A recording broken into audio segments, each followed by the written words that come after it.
Our guest tonight is co-executive producer of Lucha Underground and former WWE creative team member Chris DeJoseph. How you doing, man? I am great. Thanks for having me on to talk a little Lucha Underground.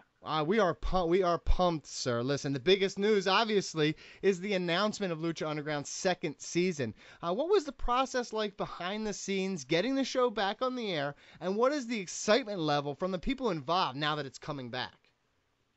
Well, I will say, behind the scenes, it was a tad bit strange.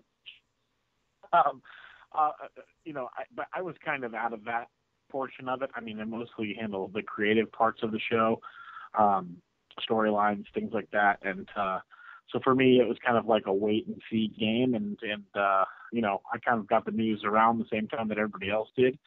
So for me, it was very exciting because I hadn't, moved on to go work on another show. And it gave me the opportunity to come back and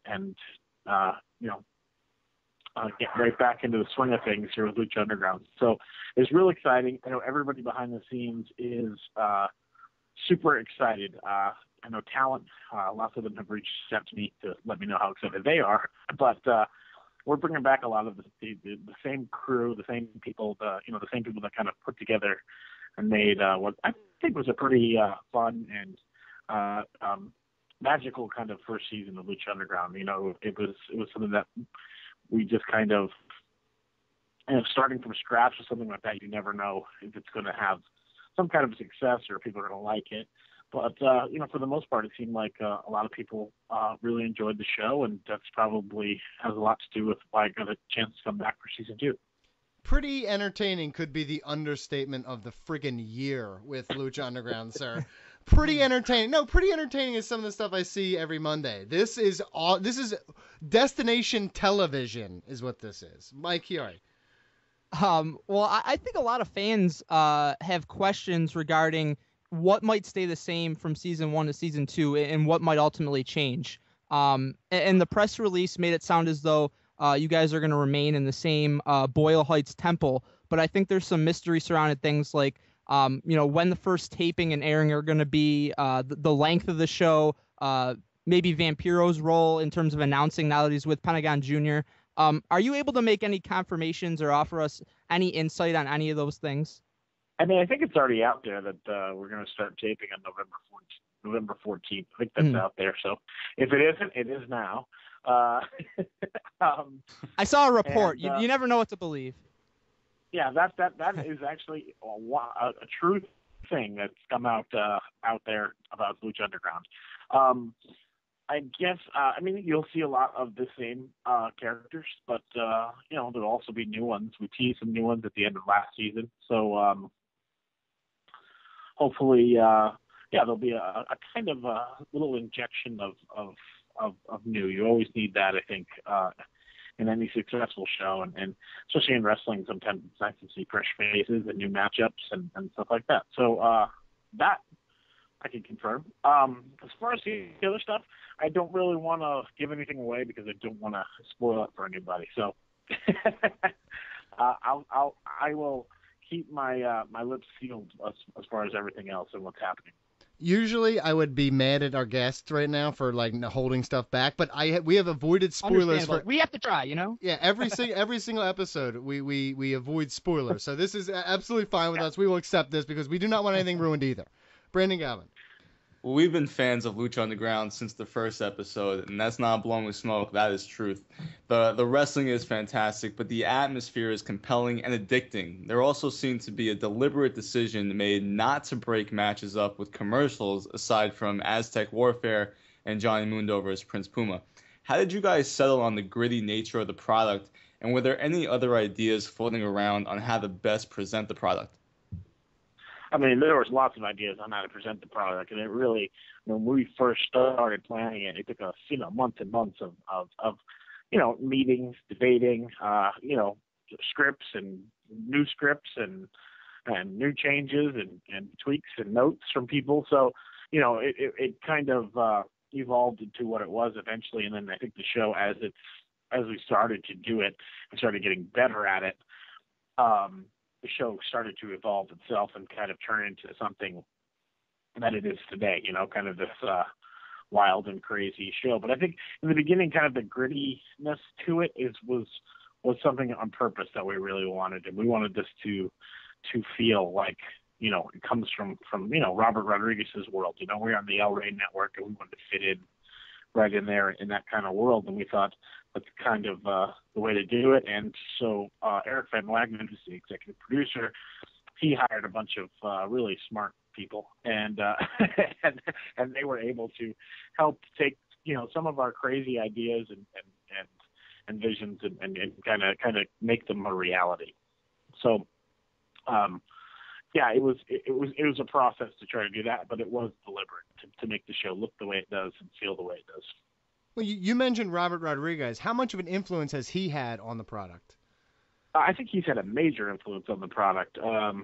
You know, even when we were starting to write scripts, I mean, everything I do when I write a show, I'm thinking, you know, me or any of the other writers, we're thinking about, you know, Robert and how Robert would do it and Robert's vision. And I even go so far as you know, some of the directors that we've had for our backstage scenes, they take, you know, the stuff that we've written, and, you know, this guy Skip Chasen, he has pretty much, I think, edited every one of Robert's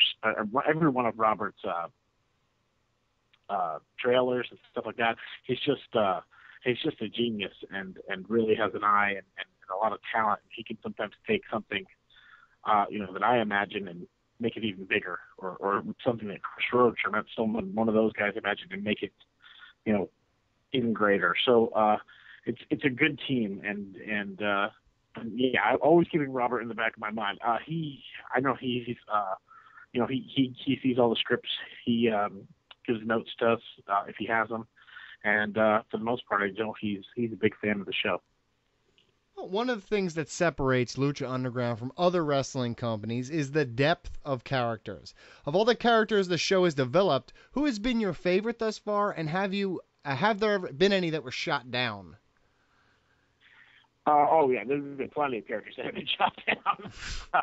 There's been a few, and some of them, like I thank myself. I'm so thankful every day that character didn't, you know, happen. You know, those kinds of things in the beginning stages, especially, we were kind of just not really sure of what the response was going to be, what people were going to like, what they were going to buy into, what they weren't going to buy into. So yeah, definitely there have been some characters like that. But yeah, you know, to me, depth of character was an important thing.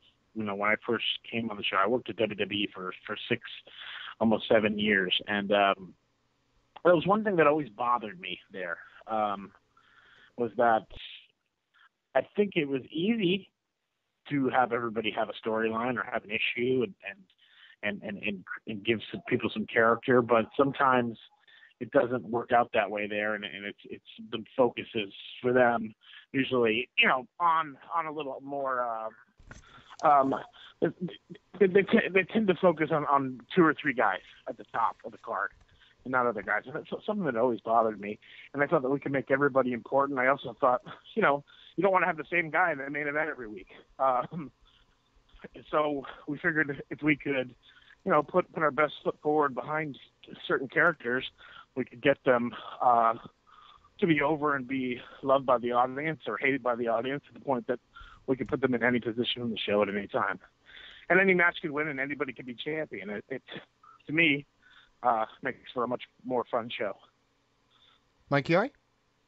You mentioned before the emphasis on bringing in some new talent and keeping things fresh, and I think that's one of the main things that a lot of fans are excited for about Season 2.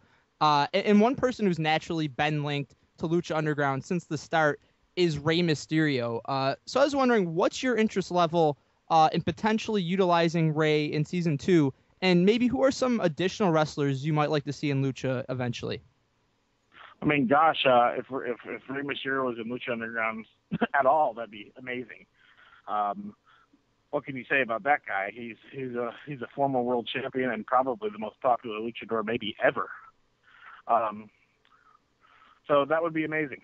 And then as far as other new talent, that's something that you know, we're still in the process of, and I think we'd like to keep it a surprise for people.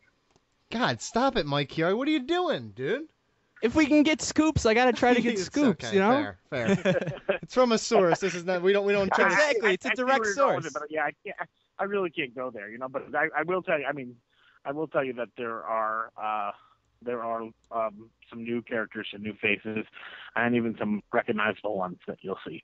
Usually with other companies, I hear there's going to be new characters, and I think like, oh no, they're going to F this up. But I have so much faith in Lucha Underground that I'm very confident that I'm going to enjoy these characters. So I'm very excited. Brandon Galvin. Well, unlike other wrestling companies, Lucha Underground appeared to have a long-term creative plan. What was the creative process like, and why do you think it's so difficult for other companies to write long-term storylines and stick to that plan? I do think sometimes that other companies don't look at their show like a drama, a TV drama, something you tune in every week for. I think sometimes they look at it the way that people have always they look at it like wrestling, and we didn't want to necessarily look at it that way. I also think that, at least in my circumstance here on this show, is Mark Burnett and Robert Rodriguez and the El Rey Network, like they really they put their faith in us, and they trusted us and in our opinions, and they let us do what we were hired to do. And I think sometimes, not saying any names, but in bigger places, there's just too many people trying to get their input in, and then sometimes some of those people at the top don't necessarily see things the same way, or just might change their mind just because. And I also think there's major politics at play in some of those places. So, somebody could have a bad match on a house show, and the next week their storyline is killed on Raw. We didn't have that problem. And I think another thing was the talent. When we first started on the first day, I told everybody that, we want everybody to be a part of the show. We want everybody to have some input in this. We have to make this show together. We don't get season 2 once everybody works together on season 1, and we have fun doing it. I mean, that's one thing, towards probably near the end of my WWE time, and I know this is true for a lot of talent and other people who would work for them, is it just didn't become fun anymore. And that's one thing that we wanted to try to keep, and we try to keep going at Lucha Underground, that everybody comes to work to have a good time and put the best damn show on possible every week. And if, I don't have all the answers or all the best ideas, and sometimes mine aren't the best, but if people can give their input and feel free to do those things and to be part of the creative process, I think in the end, it just helps the show as a whole. All right, well, listen, switching gears here a little bit to your time with the WWE. We see a lot of reports. We do a segment on the show called Dirt Sheet Busters where we shit on rumors. That's what we do, okay? But there's rumors that creative team members leak information. It's all the time. Everything comes from a guy we've got in the creative room. I know there's 26 of them or whatever, but as someone who has worked inside the WWE creative room, what are your thoughts on the dirt sheets? And is this a common occurrence to see writers leaking information like this? I think when I was there was suspicions of some people who were, but you never really could prove it.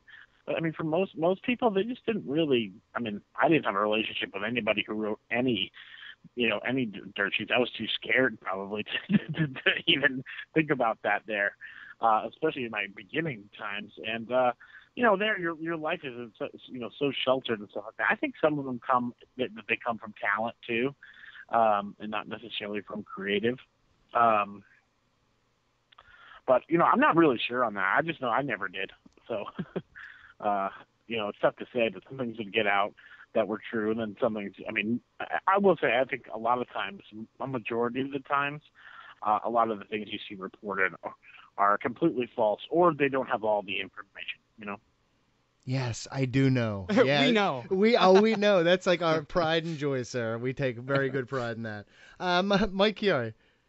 Well, Lucha Underground, it was rightfully critically acclaimed in its first season, but now that the bar has been set so high, I think that the fans' expectations are probably through the roof. So, in your mind, what is your biggest concern, or maybe what's your biggest challenge you think that you're going to face when it comes to making season 2 as good or better than season 1 was? Yeah, and that is definitely, the pressure is on. But for me, the pressure was on the first season. The goal was to get season 2, and we did that. And now we just have to stay focused on getting season 3. I think, it's tough to now with so many people who've seen the show and a lot of people who like the show that eventually, you're not going to be able to please everybody, but we're going to try our best. And I think the stuff that we are planning on, I think, we stayed true to what we do on Lucha Underground, and I think people are going to dig it. I gotta have confidence. I gotta have confidence in me and my team, and what we're doing. And I think we're doing the right thing. And with the talent roster that we have, it's kind of hard not to. And we have a lot of fun doing it. And hopefully, we just continue telling cool stories. Brandon Galvin, final question. Well, we frequently debate which was the best match from Lucha Underground. From Grave Consequences with Mil Muertes and Phoenix to the matches between Mundo and Puma. Is there one match you consider the best, or at least your favorite from season 1? Well, I would say probably my favorite match from season 1 was Grave Consequences. I knew some of the things we were doing there. There's just, those guys just took it to a whole nother level, and I really think I think Aztec Warfare was a tipping point for us, to kind of like a shift point where people started to be like, oh, wow, okay, this is pretty cool. But I think Grave Consequences kind of took us to another level. And I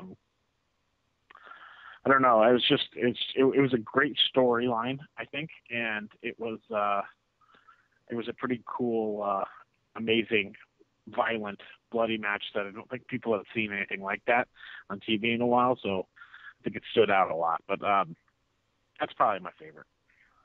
Awesome. Another huge thanks to Chris DeJoseph for coming on the show. Tell the fans where they can support you and Lucha Underground. Well, you can follow Lucha Underground at Lucha El Rey. There'll be announcements coming out hopefully soon, shortly, about where you can get tickets to come see Lucha Underground Season 2. So stay tuned there. You can follow me on my Twitter at Chris DeJoseph. And that's it, man. Thanks for having me on, guys, and thanks for allowing me to talk about Lucha Underground Season 2. We're really excited about making this show, and hopefully we continue to make everybody happy and help them enjoy Lucha Underground, and we continue to be the best wrestling show on Wednesday nights. We're so excited. There's a man inside a horse carriage right now somewhere who has to debut. We don't know if it's a man. I need to see him. I don't care if it's a man or a monster. I need that. So we may be taking a road trip to see you. We're all on the East Coast. We may be taking a trip to LA to see you, my friend. So we appreciate your time. Thanks again for coming on the show. Yeah, you guys are more than welcome to come visit and come to the temple. And hopefully, if you guys ever get a chance, please let me know and be my guest.